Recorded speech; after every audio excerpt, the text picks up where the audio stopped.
राज्यामध्ये बहुप्रतीक्षित असलेल्या महानगरपालिका निवडणुकांची घोषणा झाली आहे। आता सगळे उमेदवार तिकीट मिळवायच्या मागे लागलेत। त्यांना नगरसेवक व्हायचे आहे, त्यांना महापौर व्हायचे आहे। पण त्यांचा प्रश्न काय आहे? त्यांचा प्रश्न असा आहे की तिकीट नक्की मागायचं कुणाकडे? 2019 नंतर राज्यात कोण कुणासोबत जाणार याचा अंदाजच लागत नव्हता।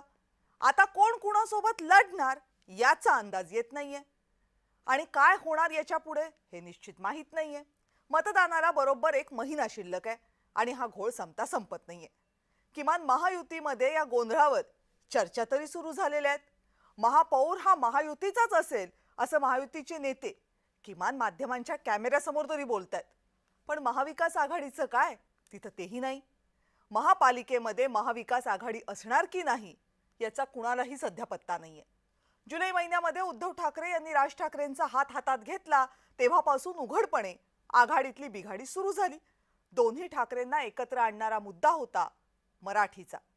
मराठीच्या मुद्द्यावर काँग्रेस एक वेळ उद्धव ठाकरेंशी जुळवून घेऊही शकली असती, पण राज ठाकरेंची हिंदी भाषेबद्दलची भूमिका काँग्रेसला परवडणारी नव्हती। तीच बाब हिंदुत्वाच्या मुद्द्याची।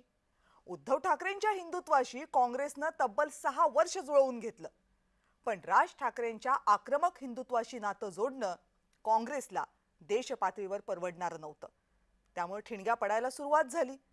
पण तरीही काँग्रेसला स्पष्टपणे आपली भूमिका घेता आली नाही, कारण उद्धव आणि राज ठाकरे यांनी आपलं राजकीय एकत्रीकरण अधिकृतपणे जाहीरच केलं नाही।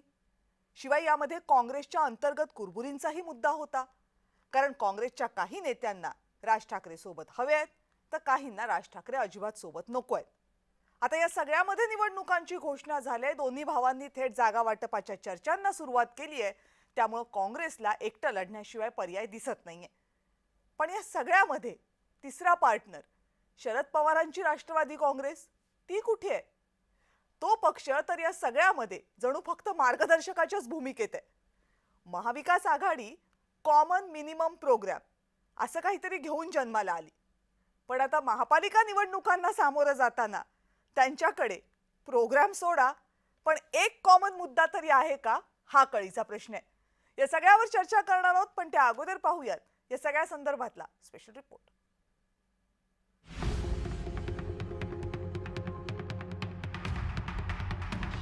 महाविकास आघाडी 2019 साली राज्याच्या राजकारणात सुरू झालेला नवा प्रयोग यासाठी की या आघाडीमध्ये शिवसेना आणि काँग्रेस हे 2 पक्ष पहिल्यांदाच एकत्र आले।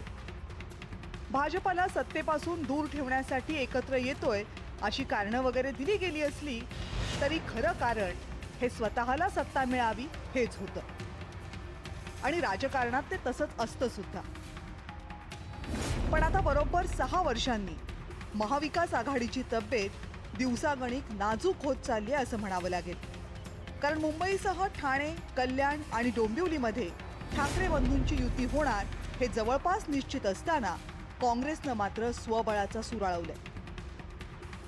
संजय राऊत जी भेटत असतील तर त्यांच्या पक्षाची भूमिका त्यांच्या दोघांचं ठरलंच आहे। उद्धवजी आणि राजीचं ठरलं आहे, त्यामुळे त्यांचं ठरलं असल्यानंतर एकमेकाला ते भेटणारच। आम्ही त्यांच्याकडे कशाला वेगळं बघितलो? आमची भूमिका काय आहे ती आम्ही मांडलेली आहे। आमच्या स्थानिक नेत्यांचं म्हणणं आहे की आम्हाला यामध्ये शिवसेनेबरोबर आम्ही आघाडी करायला तयार। काँग्रेसच्या या भूमिकेचा संजय राऊत यांनी चांगला समाचार घेतला।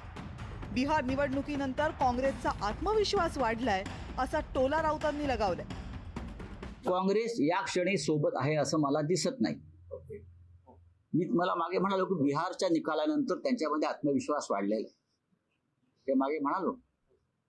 खरं म्हणजे त्याने आमच्याबरोबर मुंबईच्या या लढाईत असायला पाहिजे, ही आमची भूमिका आहे।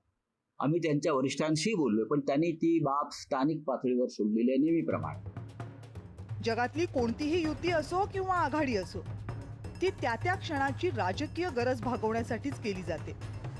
ती गरज संपली असं वाटलं तर ती युती आघाडी विसर्जित करण्यात प्रॅक्टिकल नेते चालढकल करत नाही, कारण राजकारणात शेवटी स्वहितच तर जपावं लागतं। आगामी महानगरपालिका निवडणुकांमध्ये काँग्रेसच्या तुलनेत राज ठाकरेंसोबत जाण्यानं आपला फायदा जास्त होणार आहे असं जर उद्धव ठाकरेंना वाटत असेल आणि म्हणूनच महाविकास आघाडी कायम ठेवायची असेल तर मनसेशी युती करू नका या काँग्रेसच्या कथित इशाऱ्याला ठाकरेंनी केराची टोपली दाखवली असावी. आता महानगरपालिका निवडणुकीनंतर तरी महाविकास आघाडी पुनरुज्जीवित होते का ते पाहावं लागेल. ब्युरो रिपोर्ट, जय महाराष्ट्र.